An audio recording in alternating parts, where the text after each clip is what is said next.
오늘 우리가 살펴볼 본문의 말씀도 가브리엘 천사가 다니엘에게 앞으로 일어날 그 예언을 한 그런 내용입니다. 특별히 오늘 본문은 아주 악한 한 명의 왕을 소개하고 있습니다. 이 왕이 말세에 등장하게 될 적그리스도의 예표가 되는 것입니다. 적그리스도란 말세에 그리스도, 즉 예수님을 대적하는 그런 존재를 적그리스도라고 합니다. 그러니까 오늘 본문에 나오는 이 왕이 얼마나 악한 왕인지 말세에 주님의 재림이 있기 전에 하나님의 백성들을 괴롭히고 그리스도를, 예수님을 대적하는 존재가 있을 것인데 그 존재가 오늘 본문에 나오는 이 악한 왕이 하는 행실을 그대로 하게 될 것이다. 그래서 오늘 본문에 나오는 이 악한 왕을 적그리스도의 예표라고 그렇게 보고 있습니다. 말세에 등장하는 적그리스도는 오늘 본문에 나오는 이 악한 왕의 행동을 하게 될 것이니까 우리가 오늘 본문을 통해서 이 악한 왕이 도대체 어떤 행동을 하나 관심 있게 잘 보고 이해해야 되겠죠. 지난주에 우리가 다니엘서 11장 전반부를 살펴보았는데요. 남방왕과 북방왕이 이 대를 이어가면서 서로 6차례의 큰 전쟁을 했었습니다. 이 말세에 전쟁의 소문과 난리의 소문이 있을 것이다 라고 우리 예수님께서 말씀하셨는데 정말 이 시대에, 이 본문에 나오는 이 시대가 정말 계속 전쟁이 이어지죠. 그러던 중에 북방왕이, 북쪽의 왕이 강해져서 남방왕을 이제 점령하려고 할 때에 그때 저기 동쪽에서 로마 제국이 딱 등장을 해서 이 막 전쟁을 하고 있는 북쪽과 남쪽의 이 나라를 그냥 평정해 버립니다. 북방의 이 왕은 로마 제국에게 항복을 하지 않고 한번 싸워보자, 그래, 로마 너가 얼마나 강한지 한번 붙어보자, 그래 전쟁을 벌이지만 이 로마 제국이 어떤 제국입니까? 엄청 강한 제국 아니었습니까? 이 로마 제국에게 패하고 항복을 하게 됩니다. 로마 제국은 끝까지 반항했던 이 북방왕에게 엄청난 조공을 바치라고 그렇게 이제 압력을 넣습니다. 요즘 돈으로 환산을 하면 해마다 5천억 원을 로마의 제국에 조공으로 바쳐라. 그렇게 로마가 이 북방왕에게 그렇게 압력을 가했어요. 그러자 이 북쪽의 왕은 자기가 다스리고 있던 이 온 영토에 세금 징수원들을 막 파송합니다. 이제 세금을 막 거둬들여가지고 로마의 조공을 바쳐야 되니까 막 돈을 끌어 모으려고 자기가 다스리고 있던 이 모든 영토에 세금 징수원을 막 보냈습니다. 그러다가 이 북방의 왕이 한 소문을 들었는데 저기 이스라엘이라는 나라에 가면 예루살렘에 성전이 있는데 그 성전에는 금으로 만든 귀한 것들이 많이 있다, 이런 소문을 들은 거예요. 그래서 이 북쪽의 이 왕이 이 이스라엘 예루살렘에 재무부 장관을 직접 군인들과 함께 파송을 보냅니다. 그 예루살렘 성전에 있는 그 기구들, 그 금을 다 가지고 오라고 그렇게 명령을 한 거예요. 그래서 이 북방왕의 신하인 재무부 장관이 군대를 이끌고 예루살렘에 딱 쳐들어갔습니다. 딱 가서 예루살렘 성전의 문을 딱 열고 들어갔는데 오늘 성경에는 자세히 나오고 있지 않지만 그 역사의 기록에 그렇습니다. 이 재무부 장관이 성전 문을 딱 여는 순간 큰 말을 타고 황금 갑옷을 입은 엄청 큰 장군이 이 재무부 장관에게 확 달려들었다고 합니다. 그래서 이 북방왕의 장관이 그 모습을, 그 환상을 보고 그만 뒤로 벌려덩나 자빠진 거예요. 그래가지고 아유 이거 안 되겠다. 그래가지고 이 재무부 장관이 자기 나라로 돌아갑니다. 돌아가가지고 어떻게 했느냐, 자기가 그런 환상을 봤잖아요. 아마 우리 다니엘서에 나오는 이 가브리엘이나 미가엘 이런 천사가 아닐까, 저는 그런 상상을 혼자 해봤습니다. 그 천사의 모습을 보고 뒤집어진 거죠, 놀래서. 그래서 자기 나라로 돌아가가지고 자기에게 예루살렘 성전의 이 금 기구들 다 탈취해오라고 명령을 내린 그 왕을 오히려 독살해서 죽입니다. 그러니 이 나라가 이제 북방왕, 이 나라가 얼마나 전국이 어수선해지겠습니까? 이 왕이 죽었으니까 그 왕의 맏아들이 이제 왕위를 계승해야 되잖아요. 근데 전국이 너무 어수선하니까 바로 그 틈을 타고 죽은 왕의 동생이었습니다. 그러니까 왕위를 계승할 그 적자의 삼촌이라는 사람이 이 자기 조카를 로마에 인질로 보내버리고 자기가 왕이 떡 되는 겁니다. 아주 비열한 사람이죠. 그죠? 그렇게 왕이 딱 왕의 자리에 딱 올랐는데, 그렇게 비겁하게 비열하게 왕의 자리에 오른 그 사람을 오늘 본문 21절에 보면 비천한 사람이다, 이제 그렇게 표현하고 있어요. 왕의 자격이 없는 그런 비열한 사람이라는 그런 뜻입니다. 비천한 사람. 이 비천한 사람이 이제 이 북방의 왕이 된 겁니다. 이 왕이 바로 이제 적그리스도의 예표가 되는 그 악한 왕입니다. 이렇게 비열한 왕의 이름이 무엇인가 하면 안티오쿠스 4세입니다. 1세, 2세, 3세, 4세. 그러니까 그의 아버지, 할아버지, 고조 할아버지부터 1세, 2세, 3세, 4세 이렇게 있었는데 자기가 4세라는 거예요. 안티오쿠스. 이 사람이 얼마나 도대체 악했으면 성경은 그 사람을 적그리스도의 예표라고 이야기할까요? 이 새로운 북방의 왕이 된 안티오쿠스 4세는 비열하고 거짓 술수에 능한 사람이었습니다. 자기를 따르지 않는 그런 사람들과 거짓으로 동맹을 맺은 척해서 속였습니다. 겉으로는 화평을 맺는 조약을 하는 척 하면서 상대방이 딱 안심할 때에 뒤통수를 탁 치는 그런 비열한 사람이었어요. 주변에 있는 다른 나라들과 평화를 가장한 거짓 조약을 맺는 것이 이 안티오쿠스 4세의 주특기였습니다. 여러분, 꼭 하는 짓이 가만히 보면 북한 같지 않습니까? 안 그래요? 평화조약 맺는 척 하면서 카메라 앞에서는 막 악수하고 말이죠.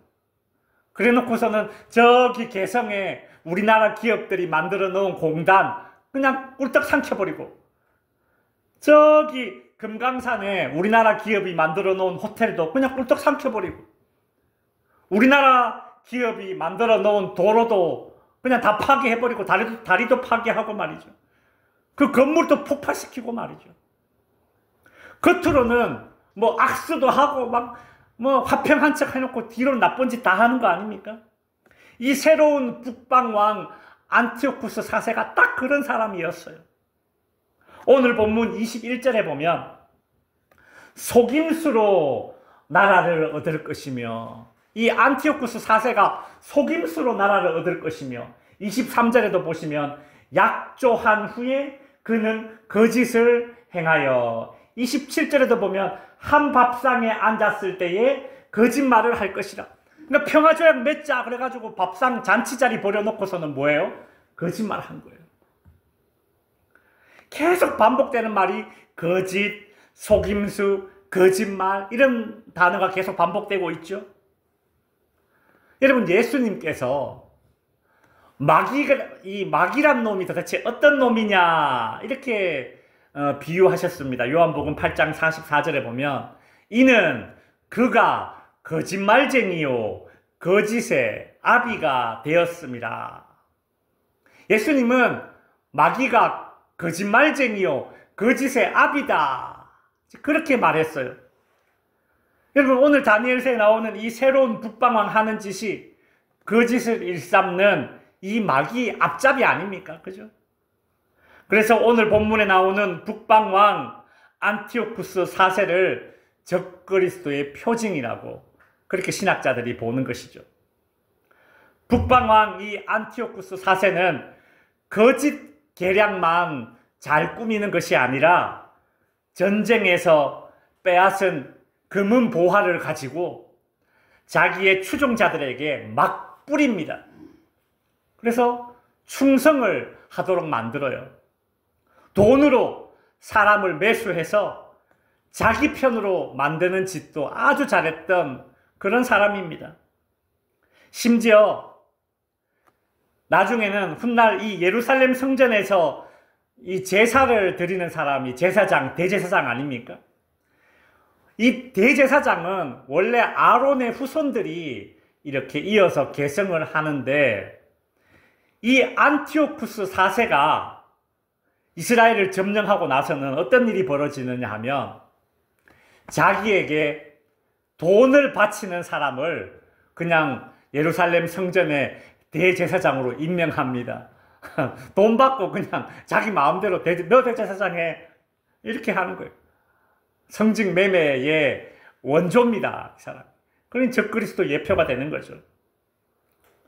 어느 날 이 북방왕 안티오쿠스 4세는 남방왕과 이제 전쟁을 벌이려 했지만 더 강한 나라 이 로마가 전쟁하지 마 이렇게 말린 거예요. 제지를 했어요.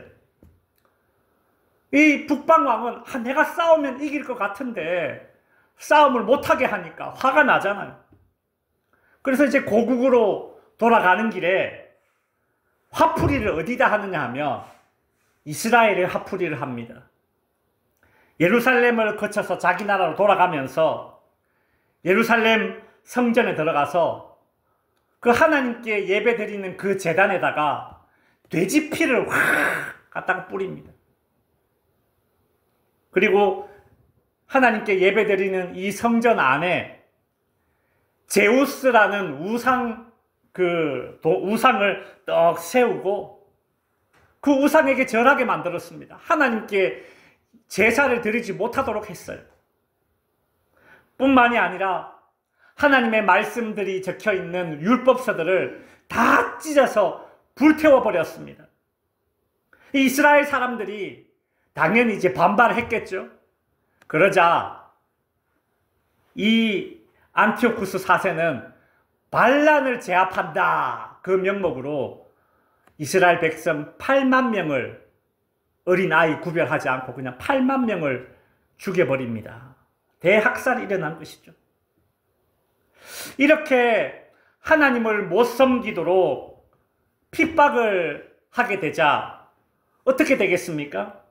35절에 보면 또 그들 중에 지혜로운 자 몇 사람이 몰락하였다라는 말이 나오는데요. 여기서 이 지혜로운 자가 몰락했다라는 말은 안티오쿠스 4세 이 악한 왕이 하나님을 섬기지 못하도록 핍박하자 이스라엘 백성들 가운데 하나님을 섬기지 않고 신앙을 버리고 배교자가 많이 양생되었다. 이제 그 이야기를 하고 있는 겁니다. 뿐만이 아닙니다. 이 안티오쿠스가 왜 적그리스도의 예표냐 하면 이 안티오쿠스 4세는 자기 자신을 신이라고 불렀습니다. 오늘 본문 36절에 보면 그 왕은 안티오쿠스 4세거든요. 그 왕은 자기 마음대로 행하며 스스로를 높여 모든 신보다 크다 이렇게 얘기해요. 내가 모든 신보다 큰 신이다. 그렇게 이야기했다라는 거예요. 37절에서 보면 그가 모든 것보다 스스로 크다 하고, 이 왕이 미쳤죠. 자기가 신이라는 거예요. 그래서 여러분, 이 안티오쿠스 4세가 그 당시에 만든 동전이 있습니다. 사진 하나 보시면 이 은화인데요. 이 안티오쿠스 자기 얼굴을 동전 앞면에 딱 넣어놓고요. 동전 뒷면에 자기가 이렇게 무슨 지팡이 들고 딱 있고, 그 옆에 뭐라고 적혀 있는 글씨들 있죠. 저 글씨가 뭐냐면 이렇게 적혀 있는 겁니다. 왕 안티오쿠스, 하나님의 형상, 명백한 신, 승리를 가져오는 자, 그렇게 적혀 있는 거예요. 저 글씨들이. 이 왕이 자기가 신이라고 그렇게 주장하고 동전을 만들어서 이 동전을 사용하게 했다라는 것이죠. 자기가 한마디로 뭐라는 겁니까? 하나님이라는 겁니다. 그렇게 교만한 북방왕 안티오쿠스 4세는 승승장구하다가 이스라엘 백성들이 저항을 일으키고, 또 저 멀리서 이제 드디어 로마군이 침략해 온다는 그 소식을, 동쪽과 북쪽에서 들려오는 그 소문을 듣고 이 안티오쿠스 이 4세, 이 악한 왕이 번민에 빠지게 됩니다. 걱정에 빠져요. 어떡하지? 이 왕이, 이제 이 악한 왕이 정신병에 빠진 채로 군대를 일으켜서 이스라엘을 이제 치러 왔다가 창자가 썩는 병에 걸려서 알아 눕게 됩니다. 근데 아무도 이 왕을, 그 신하들이 돌보지 않아요. 배신하는 거죠. 자기 편 들어주지 않아요. 그래서 이 안티오쿠스 4세 왕은 이제 쓸쓸하게 혼자 비참한 죽음을 맞이하게 된다라는 그 내용입니다. 자, 이제 우리 다니엘서 11장 20절부터 읽습니다. 11장 20절부터 45절까지 한번 읽어보도록 하겠습니다. 그 왕위를 이을 자가 압제자를 그 나라의 아름다운 곳으로 두루 다니게 할 것이나 그는 분노함이나 싸움이 없이 몇 날이 못되어 망할 것이요, 또 그의 왕위를 이을 자는 한 비천한 사람이라 나라의 영광을 그에게 주지 아니할 것이나 그가 평안한 때를 타서 속임수로 그 나라를 얻을 것이며 넘치는 물 같은 군대가 그에게 넘침으로 말미암아 패할 것이요, 동맹한 왕도 그렇게 될 것이며 그와 약조한 후에 그는 거짓을 행하여 올라올 것이요, 소수의 백성을 가지고 세력을 얻을 것이며 그가 평안한 때 그 지방의 가장 기름진 곳에 들어와서 그의 조상들과 조상들의 조상이 행하지 못하던 것을 행할 것이요, 그는 노력하고 탈취한 재물을 무리에게 흩어주며 계략을 세워 얼마 동안 산성들을 칠 것인데 때가 이르기까지 그리하리라. 그가 그의 힘을 떨치며 용기를 다하여 큰 군대를 거느리고 남방왕을 칠 것이요, 남방왕도 심히 크고 강한 군대를 거느리고 맞아 싸울 것이나 능히 당하지 못하리니 이는 그들이 계략을 세워 그를 치니라. 그의 음식을 먹는 자들이 그를 멸하리니 그의 군대가 흩어질 것이요 많은 사람이 엎드려져 죽으리라. 이 두 왕이 마음에 서로 해하고자 하려 한 밥상에 앉았을 때 거짓말을 할 것이라. 일이 형통하지 못하리니 이는 아직 때가 이르지 아니하였으므로 그 일이 이루어지지 아니할 것임이니라. 북방왕은 많은 재물을 가지고 본국으로 돌아가리니 그는 마음으로 거룩한 언약을 거스르며 자기 마음대로 행하고 본토로 돌아갈 것이며 작정된 기한에 그가 다시 나와서 남방에 이를 것이나 이번이 그 전복만 못하리니 이는 기띔의 배들이 이르러 그를 칠 것임이라. 그가 낙심하고 돌아가면서 맺은 거룩한 언약에 분노하였고 자기 땅에 돌아가서는 맺은 거룩한 언약을 배반하는 자들을 살필 것이며 군대는 그의 편에 서서 성소 곧 경관 곳을 더럽히며 매일 드리는 제사를 폐하며 멸망하게 하는 가증한 것을 세울 것이며 그가 또 언약을 배반하고 악행하는 자를 속임수로 타락시킬 것이나 오직 자기의 하나님을 아는 백성은 강하여 용맹을 떨치리라. 백성 중에 지혜로운 자들이 많은 사람을 가르칠 것이나 그들이 칼날과 불꽃과 사로잡힘과 약탈을 당하여 여러 날 동안 몰락하리라. 그들이 몰락할 때 도움을 조금 얻을 것이나 많은 사람들이 속임수로 그들과 결합할 것이며 또 그들 중 지혜로운 자 몇 사람이 몰락하여 무리 중에서 연단을 받아 정결하게 되며 희게 되어 마지막 때까지 이르게 하리니 이는 아직 정한 기한이 남았으니라.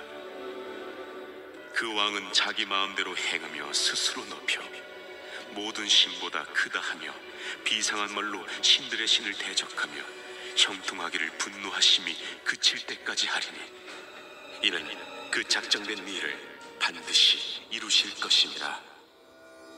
그가 모든 것보다 스스로 크다 하고 그의 조상들의 신들과 여자들이 흠모하는 것을 돌아보지 아니하며 어떤 신도 돌아보지 아니하고 그 대신에 강한 신을 공경할 것이요 또 그의 조상들이 알지 못하던 신에게 금, 은, 보석과 보물을 들여 공경할 것이며 그는 이방 신을 힘입어 크게 견고한 산성들을 점령할 것이요 무릇 그를 안다 하는 자에게는 영광을 더하여 여러 백성을 다스리게도 하며 그에게서 뇌물을 받고 땅을 나눠주기도 하리라.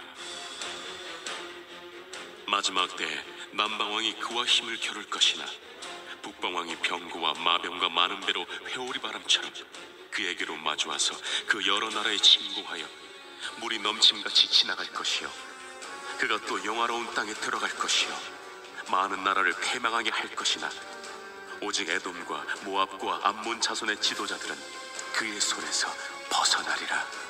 그가 여러 나라들의 그의 손을 펴리니 애굽 땅도 면하지 못할 것이니 그가 권세로 애굽의 그 문과 모든 보물을 차지할 것이요 리비아 사람과 구스 사람의 그의 시종이 되리라. 그러나 동북에서부터 소문이 이르러 그를 번민하게 하므로 그가 분노하여 나가서 많은 무리를 다 죽이며 멸망시키고자 할 것이요 그가 장막 궁전을 바다와 영화롭고 거룩한 산 사이에 세울 것이나 그의 종말이 이르리니 도와줄 자가 없으리라.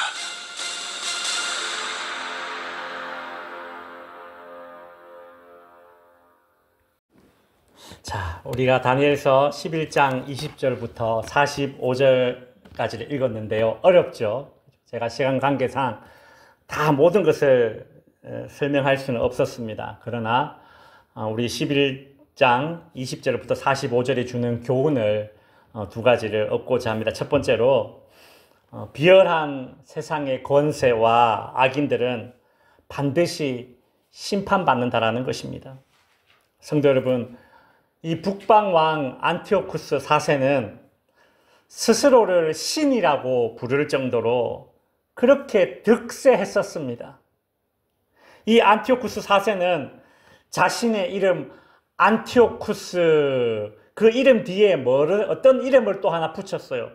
에피파네스라는 그런 이름을 더 붙였습니다. 이 에피파네스라는 그 말의 뜻은 무엇인가 하면 신이 내려왔다 그 뜻입니다. 그러니까 자기 자신은 하늘에서 내려온 신이라는 거죠. 그렇게 자신의 권력이 영원할 것 같았지만 이 안티오쿠스 왕의 권력은 14년 만에 그의 통치에 막을 내리게 됩니다. 안티오쿠스 4세는 자신의 이름을 어떻게 불렀다고요? 안티오쿠스 에피파네스. 에피파네스는 뜻이 뭐라고요? 신이 내려왔다. 이 악한 왕은 백성들에게 안티오쿠스 에피파네스라고 불리기를 원했어요. 신이 내려와서 다스리는 그런 왕이라는 거예요, 자기가.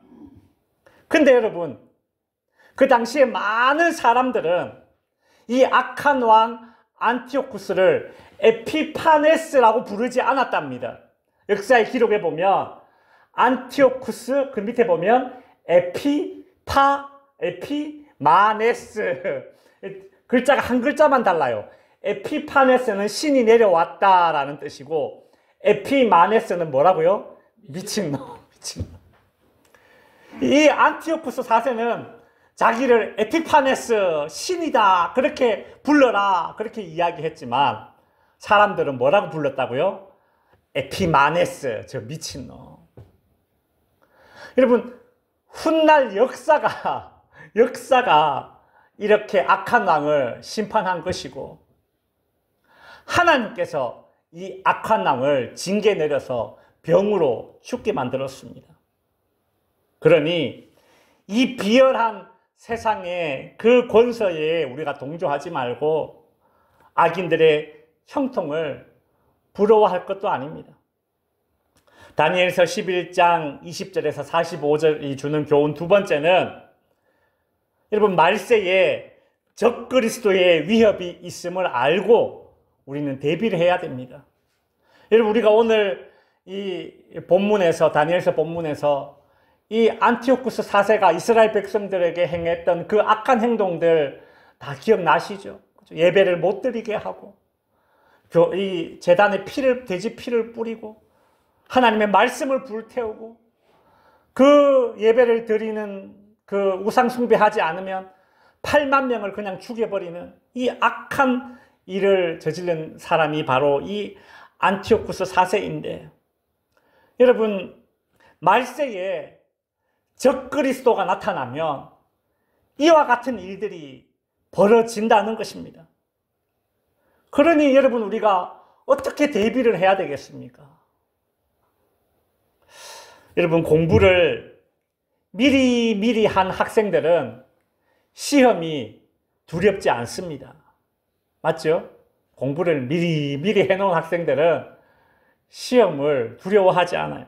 마찬가지로 하나님의 백성들은 말세에 하나님의 백성을 핍박하고 우리의 신앙을 무너뜨리려고 하는 적그리스도, 이 마귀 사단의 공격이 있겠지만 그러나 여러분 우리는 두려워할 필요가 없습니다. 적그리스도, 마귀 사탄의 시험은 하나님이 정해놓은 그 기간 안에 닥치는 일들입니다. 그러니 이 적그리스도가 아무리 강력한 그런 권세를 휘두른다 하더라도 하나님께서 허락하신 그 기간 안에서 권세를 휘두르는 것이에요. 영원하지 않습니다. 그렇기 때문에 우리는 오늘 내게 주어진 그 하루하루를 하나님의 말씀에 순종하면서 영적인 신앙의 근육을 길러야 훗날 말세에 정말 적그리스도가 나타난다 하더라도 그 불같은 시험을 우리가 이겨낼 수 있는 것입니다. 여러분 한번 따라해 주십시오. 오늘의 순종이 내일의 시험을 이기게 한다. 아멘. 기도하겠습니다.